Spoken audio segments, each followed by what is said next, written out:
अर्थ ये नहीं है कि सिसोदिया जी अपराध मुक्त हैं, वो अभी भी अभियुक्त हैं और उनकी जवाबदेही कोर्ट ऑफ लॉ में बनेगी दिल्ली की जनता के साथ विश्वासघात करने की। माननीय मनीष सिसोदिया जी ऐसे दिल्ली के शिक्षा मंत्री हैं जो दिल्ली की बच्चों को, दिल्ली की जनरेशन को पाठशाला से मधुशाला तक ले जाने का पाप कर चुके हैं। बेल मिलना बहुत स्वाभाविक बात है, इसका अर्थ कतई ही नहीं है कि वो अपराध मुक्त हैं। 26 फरवरी 2023 को माननीय मनीष सिसोदिया जी की अरेस्ट हुई थी। ये उनका 8वां अटेम्प्ट था, यानी, और केवल इस साल की बात कर रही हूं, 7 बार उनकी बेल खारिज हुई।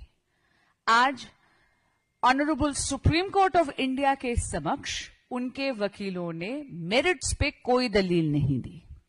उनकी प्ली केवल और केवल डिले पर आधारित थी, यानी माननीय मनीष सिसोदिया जी जेल में 17 से 18 महीने उनकी इनकासरेशन हो चुकी थी, उनकी कैद हो चुकी थी, और इसके आधार पर डिले इन ट्रायल, क्योंकि 400 से ज्यादा विटनेसेस हैं, इसके आधार पर उनको आज बेल मिली है।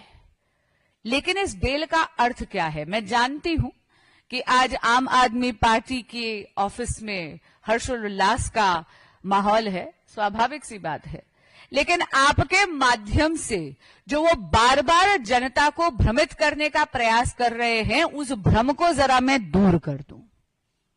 इसका अर्थ ये नहीं है कि सिसोदिया जी अपराध मुक्त हैं, वो अभी भी अभियुक्त हैं और उनकी जवाबदेही कोर्ट ऑफ लॉ में बनेगी दिल्ली की जनता के साथ विश्वासघात करने की।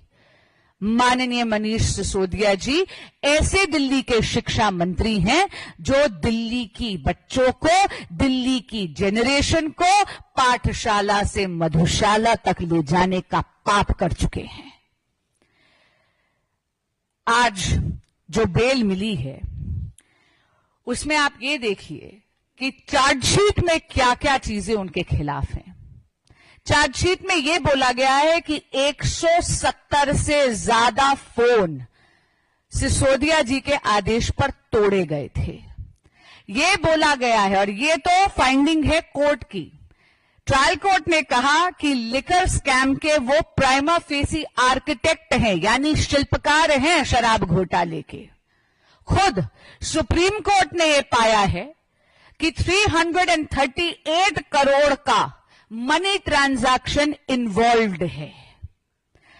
उनको यह बोला गया कि उनको अपना पासपोर्ट सरेंडर करना है, उनको यह बोला गया कि हर मंडे जाकर उनको पुलिस के समक्ष पेश होना है।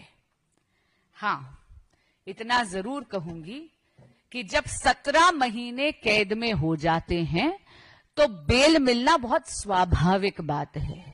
इसका अर्थ कतई ही नहीं है कि वो अपराध मुक्त हैं।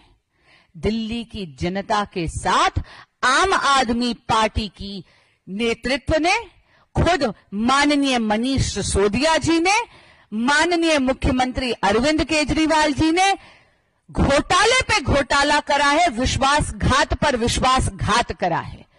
शराब घोटाला तो एक लंबी श्रृंखला का केवल एक अंग है। शराब घोटाला, क्लासरूम घोटाला, दिल्ली में जल बोर्ड का घोटाला, पैनिक बटन का घोटाला, अगर आपके सामने मैं एक पूरी लिस्ट दूं तो सुबह से शाम हो जाए। माननीय मनीष सिसोदिया जी को आज जो ये बेल मिली है, ये एक प्रोसीजरल ऑर्डर है।